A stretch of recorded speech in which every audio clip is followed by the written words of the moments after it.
Welcome back to Superbly Said Advanced English Vocabulary and Phrases. And today we are diving right into material from SpeakDuo Lesson 1290. Right, that's the lesson on the heist film that changed everything. Exactly, and just really quickly before we break down this language, if you want to find a partner to practice these phrases with, you can go to SpeakDuo.com. It's a fantastic place to meet people from around the world on video calls and just build that confidence in your English speaking. Right, so let's get straight into the critique of these phrases today because we're looking at the vocabulary of high-stakes narratives. Right, specifically risk and struggle and the sudden turn of fortune. These are the phrases that really separate an intermediate speaker from an advanced one. Whether you're in a boardroom or taking an IELTS exam. Exactly. And we are using the heist film as our background today. You know, the type, right? Where a crew comes together, they have a plan, and everything goes wrong. And they have to improvise.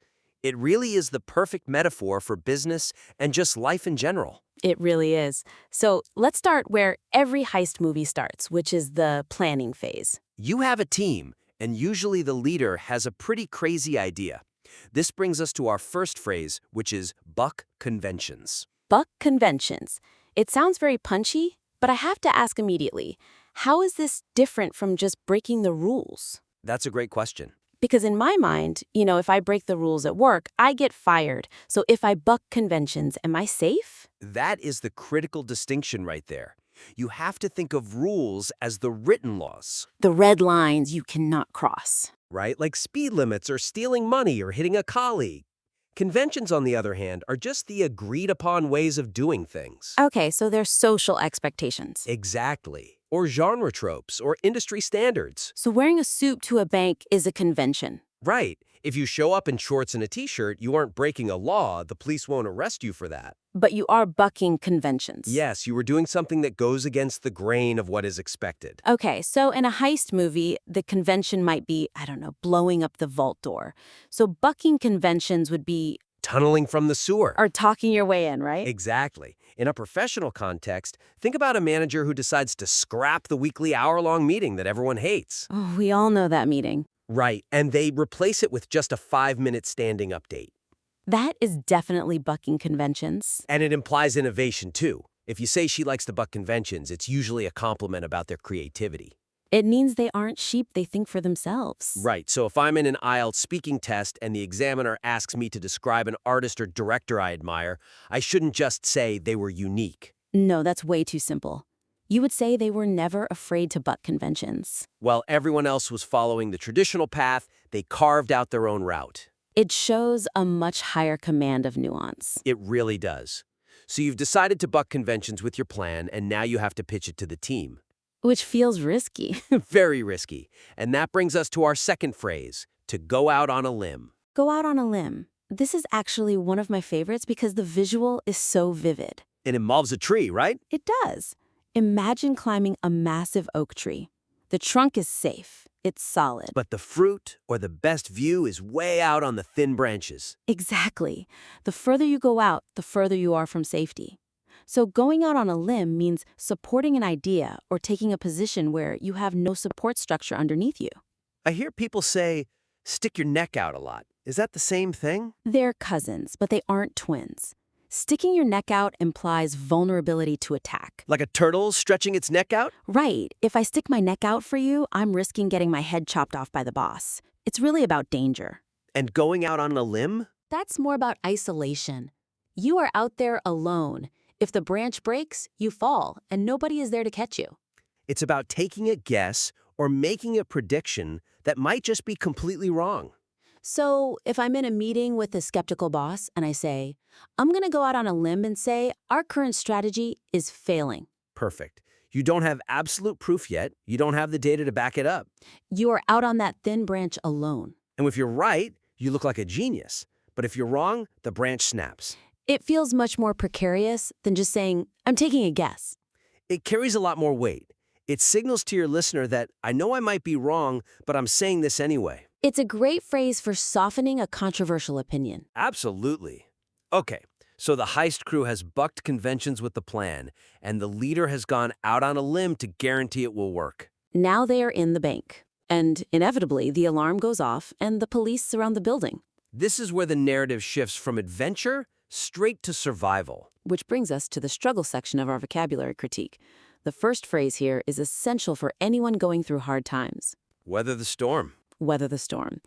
I hear this constantly in business news, like the company is weathering the storm. But I want to ask about the depth here. Is this just a poetic way of saying waiting? Are we just sitting in the basement waiting for the tornado to pass? I'm really glad you asked that, because that is a very common misconception. Weathering a storm in a nautical sense on a ship is incredibly active work. You don't just sit there. No, you batten down the hatches, you adjust the sails, and you steer into the waves so you don't capsize. So it's active survival? It's active patience. In a business context, if a CEO says we need to weather the storm of this recession, they don't mean everyone go on vacation. They mean cut unnecessary costs, focus on core customers, and don't take new risks until the economy stabilizes. You are preserving the ship. You are ignoring the noise and focusing on what you can control. Ensuring that when the sun comes out again, you are still floating. Exactly. And for an IELTS context, if you are asked about a stressful time in your life, you can say it was chaotic, but I just had to weather the storm. I stuck to my routine and focused on getting through one day at a time. It sounds very resilient. Now, what if the situation isn't a massive storm, but just a bit difficult or annoying? Then we are talking about a rough patch. A rough patch, it almost sounds textured, like a bad piece of road. That's exactly the imagery. You're driving and suddenly the road is full of potholes. It's bumpy and it slows you down, but the road hasn't ended. I feel like there's a risk of confusing this with hitting rock bottom, though. There is a huge difference. Rock bottom is the crash. The car has driven off the cliff and exploded. You have lost everything. Right, but a rough patch is temporary. It implies continuity and it's survivable. So if I tell my boss I'm hitting rock bottom, they might call an ambulance. Or they fire you because you can't function. But if you say, I'm going through a rough patch right now, it signals that I am struggling, but this is temporary. I will get back to normal speed soon. It's a very safe way to admit weakness without sounding incompetent. Precisely. The CEO remains confident that this dip in quarterly profits is just a rough patch. It sounds like a blip, not a disaster. It forces a rethink of habits without total collapse. Exactly. Okay, back to our heist. The police are outside, the plan has hit a rough patch, and they fail to get the diamonds on the first try. They need to retreat to the safe house. They are tired and maybe injured. What are they doing? They are licking their wounds. This one is very animalistic, licking their wounds. To me, this always sounded a bit pathetic, like a dog hiding under the porch. Is it negative? It can be perceived that way if you stay there too long, but in the context of strategy, it's actually a necessary phase. Think about a wolf that loses a fight. If it goes back into the fight immediately while bleeding, it dies. It has to retreat to a dark, quiet place to heal and lick its wounds so it can fight another day. So it's not sulking, it's a strategic retreat. It's about restoration and strategy. Taking time to be quiet and plan the next move. Imagine board members retreating to the countryside after a failed takeover bid. Right, they are taking a moment to calm down before trying again. It actually sounds like good leadership, to acknowledge that pain. It does. It validates that you've been defeated and you aren't pretending everything is fine. You're taking a moment to recover your strength. So we've weathered the storm and we've licked our wounds in the safe house. Now it's the third act of the movie, the climax. We need to go back out there and win. This brings us to part 3, which is success and decision-making. And the phrase here is, beat the odds. Beat the odds. To succeed despite low expectations. But is this just getting lucky? No, and that is a crucial nuance. Winning the lottery is pure luck. Beating the odds implies agency. It implies that you fought against the statistics. Exactly. If you play a slot machine and win, you got lucky.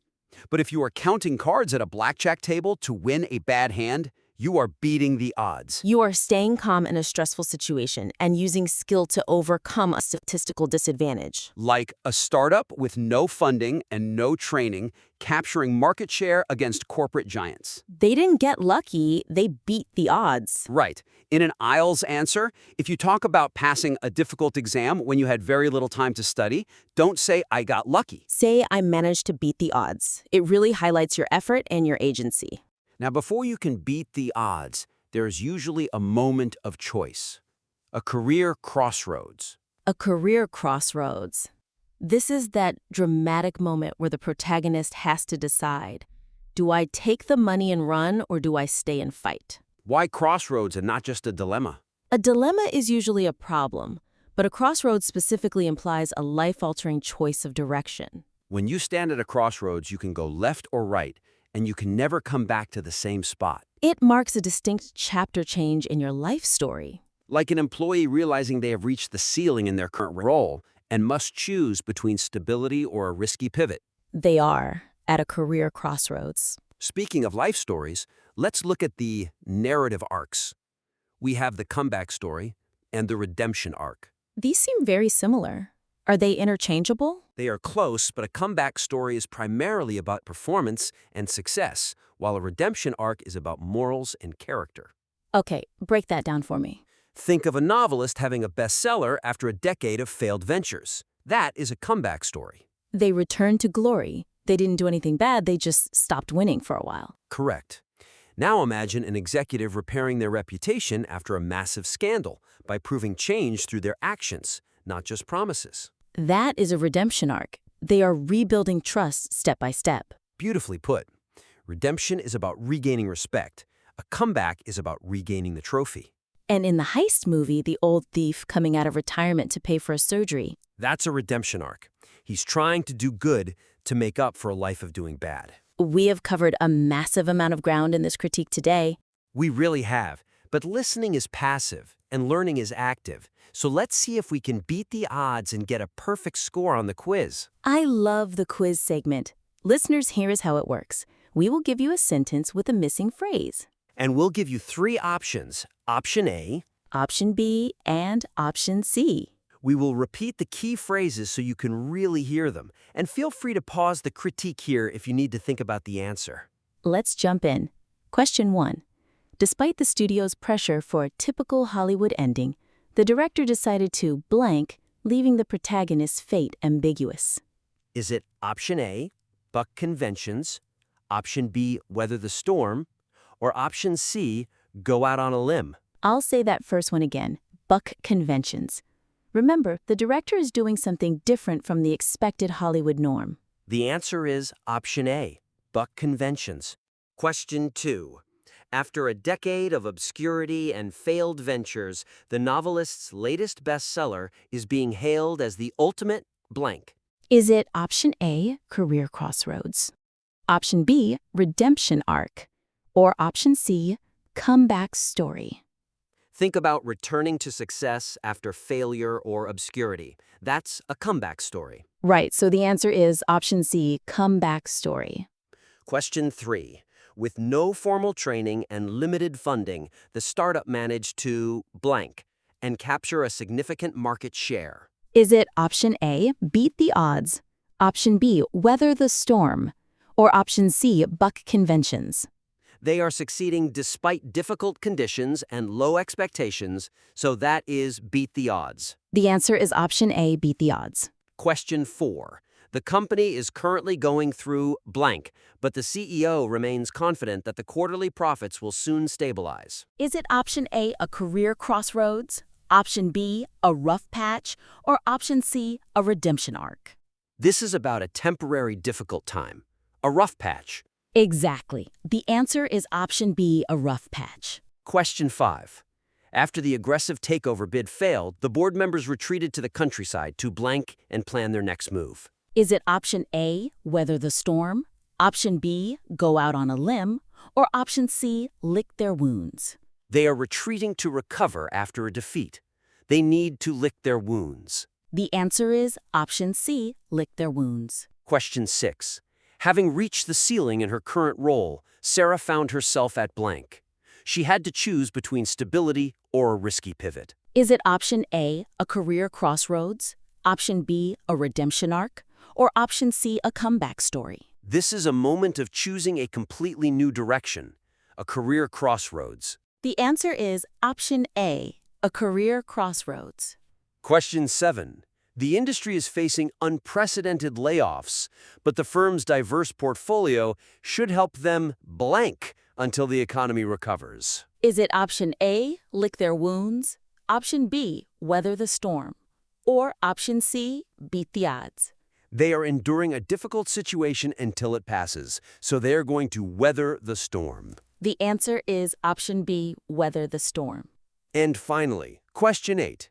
I'm going to blank and suggest that our traditional marketing strategy is actually the reason our engagement is dropping. Is it option A, buck conventions, option B, weather the storm, or option C, go out on a limb? You are taking a risk by suggesting an unpopular or uncertain idea here. You're going to go out on a limb. The answer is option C, go out on a limb. How did you do? Did you weather the storm of the quiz? Hopefully you didn't just hit a rough patch. But seriously take these phrases into your professional settings or your IELTS Part 2 prep. Look for an opportunity to say, let's not just follow the rules, let's buck conventions. Or say, I know this is a rough patch, but we'll get through it. It really changes the energy of the conversation. It makes you sound incredibly fluent. Try using one of these phrases in your next conversation. Thanks for tuning in to this critique. Goodbye, everyone.